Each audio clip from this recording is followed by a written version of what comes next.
Olá pessoal, bem-vindos à nossa videoaula. Vamos continuar com o nosso curso de ASP.NET direcionado a C#. Bem, na última aula nós estávamos então vendo, nas últimas aulas, vendo os componentes de ASP.NET e a sua utilização. Esse curso ele tem um intuito de cuidar muito bem do ensino desses componentes, né? Pelo menos ensinar a maioria deles para mostrar quais são as particularidades dos principais. Tá, ok? Então esse é o cuidado que a gente vai ter, e nessa aula de hoje justamente a gente vai tratar com bastante cuidado de um componente bastante interessante e muito útil dentro de uma aplicação web, que deve ser bem usado, né? Que é, no caso, o panel. Eu vou criar um outro website até para repetir esse procedimento, para que os alunos possam ir então cada vez mais se aprofundando no processo de criar um website, de saber como se utiliza um website desde o início, né? Nos projetos em Windows Application ou Console Application, nós criávamos um projeto, né? Agora nós criamos um website, né? E esse website ele tem algumas particularidades. Por exemplo, você pode rodar, como nós vimos anteriormente, via File System, FTP ou HTTP. Nós vamos rodar via HTTP, ou seja, diretamente pelo IIS, ok? Então vamos lá.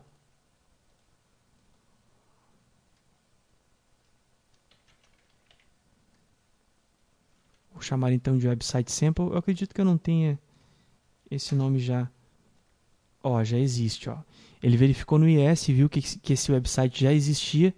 Então, eu posso ou abrir o website existente, que foi o que eu provavelmente utilizei nas primeiras aulas, ou renomear ele, né, para algum outro nome. Eu vou abrir o que já existia, então vamos reutilizar esse website, tá bom? Ok. Tá aqui. Eu havia criado então um default ASPX e havia feito esse exemplo na aula. Esse é o arquivo default. Vamos partir por aqui então para a gente poder ir um pouquinho mais adiante. O que eu vou fazer para criar um outro documento, né? Clico em cima da raiz, do root, né? Ou seja, o meu endereço, e vou então clicar com o botão direito do mouse e vou adicionar um novo item, que vai ser um webform, um formulário. Eu posso chamar de default2.aspx tranquilamente, tá? Ou posso chamar de default, posso chamar assim de panel sample. Tá, um sample de como usar o panel. Vamos lá então. Ok, o que aconteceu? Esse arquivo default.aspx, que é o arquivo que foi criado junto com o website, ele é o default. Ou seja, ele é o arquivo que se você abrir esse endereço de website localhost /website sample, ele vai abrir esse arquivo. O que acontece? Eu quero que quando ele abra o website, que ele automaticamente inicialize nesse meu novo arquivo, panel sample. Então eu clico com o botão direito do mouse e marco aqui Set as Start Page. Ou seja, ele vai iniciar essa página como a inicial, né? É meio redundante, mas é isso mesmo. Tá bom? Ele usou o nome da minha solution aqui renomeada, porque na realidade já existia esse nome, então ele renomeou, mas não tem problema. O que importa é o nome aqui do nosso projeto website, tá bom? Esse é o que nos importa. Então tá. Ok, temos então o nosso documento ASP.NET, que na realidade ele é um HTML tratado pelo servidor, né, como a gente está vendo. Então vamos continuar com o nosso estudo, né? O que nós vamos ver hoje? Nós vamos ver então o componente panel. O panel ele é muito parecido com o panel do WinForms, dos formulários para Windows. Ele tem algumas diferenciações que é justamente no que ele produz no HTML. Por que eu estou insistindo tanto em avisar o que ele produz no HTML? Porque é uma página HTML que o próprio projeto ASP.NET produz. Então isso que o aluno tem que ter em mente, que na realidade eu vou estar colocando componentes visuais na tela, o Visual Studio está fazendo todo o código por trás para mim, só que na realidade o resultado vai ser uma página HTML, ou seja, o programador HTML ele consegue fazer essas páginas sem a interação de servidor que a gente tem no ASP.NET, que por isso que o ASP.NET é tão poderoso e nos fornece tantos benefícios, né? Então tá, eu tenho um panel, tá bom? Vamos sempre olhar o source para ver o que esse panel está trazendo para a gente.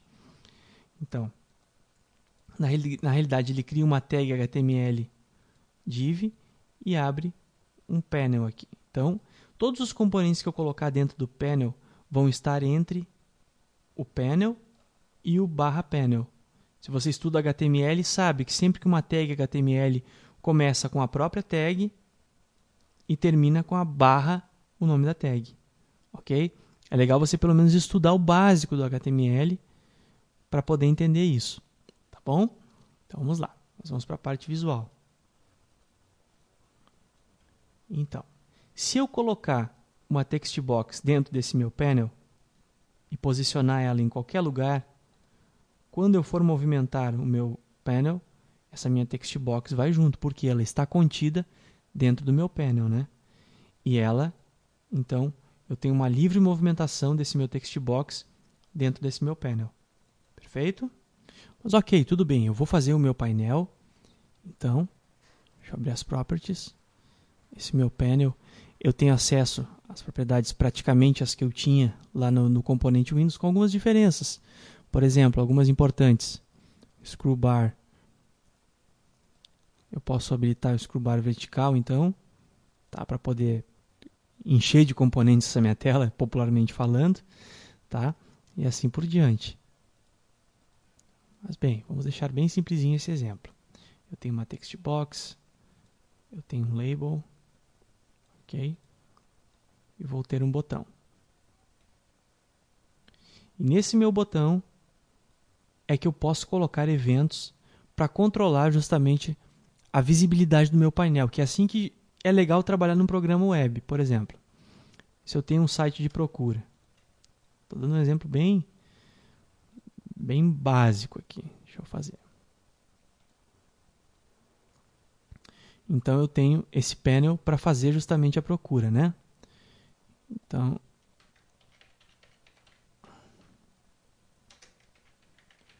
eu vou digitar uma string para ser procurada e vou ter um botão de procura. Perfeito? A partir da aula de hoje, já vamos começar a nos preocupar com nomenclatura dos componentes.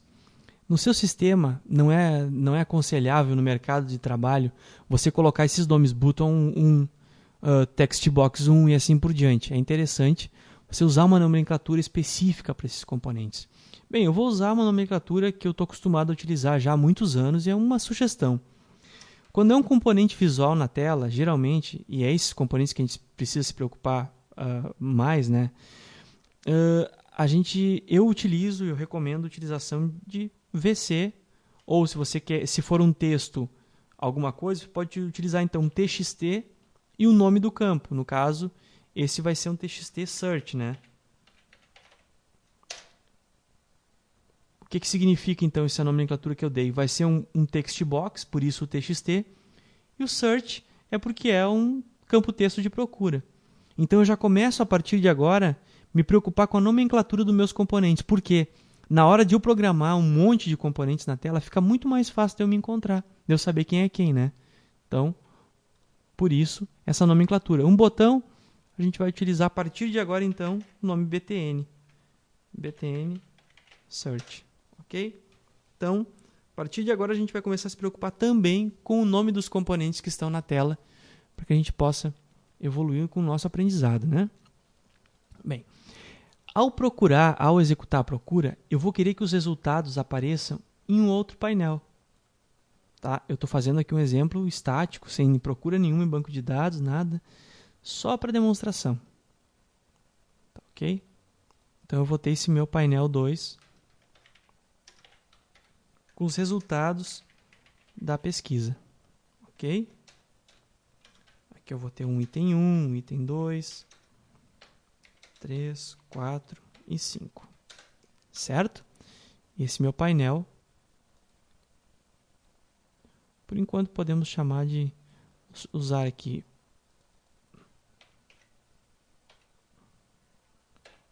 Panel 1, tá? Painel 1, e aqui vamos usar então Panel 2. Cada um usa a sua nomenclatura conforme achar conveniente, né? Isso aqui é uma sugestão de nomenclatura de componentes para facilitar na hora da codificação, quando tiver muitos componentes na tela, do desenvolvedor se achar, né? De maneira mais fácil. Ou seja, esse Panel 2 ele vai iniciar com o visible dele falso. Perfeito? Esse aqui vai estar com o visible verdadeiro. O que eu vou fazer?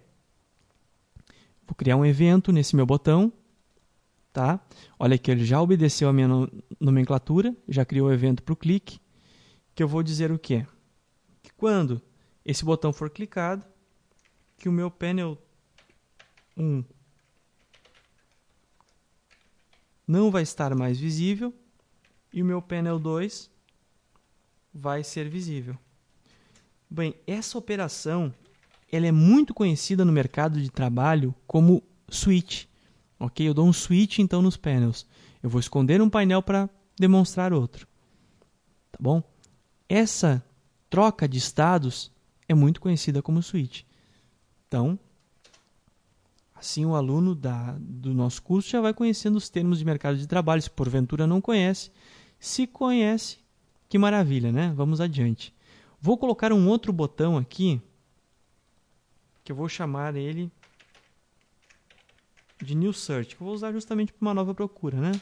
Quando eu quiser, então, fazer uma nova pesquisa. Então, você vai ver que esse botão vai ter uma ação justamente o contrário dessa. Ou seja, eu vou refazer o switch ao contrário do que eu tinha feito anteriormente. Então, aqui eu tenho um switch para mostrar os resultados e outro switch para fazer a pesquisa. Aí você vai me perguntar, olha, mas esse painel de baixo vai ficar mais para baixo, esse aqui está mais para cima. Então, o que a gente pode fazer? Depois de desenvolver, a gente coloca um painel por cima do outro. Aqui, ó, porque na realidade, quando abrir a tela, só um vai aparecer, né? Então, depois que você desenvolver, você pode colocar um painel por cima do outro. Existem outras formas de a gente fazer isso, reposicionar isso via código, mas essa forma é bastante simplificada. Vamos debugar a aplicação? Vamos lá, então. Ok, tem minha search string, então eu vou procurar qualquer coisa aqui.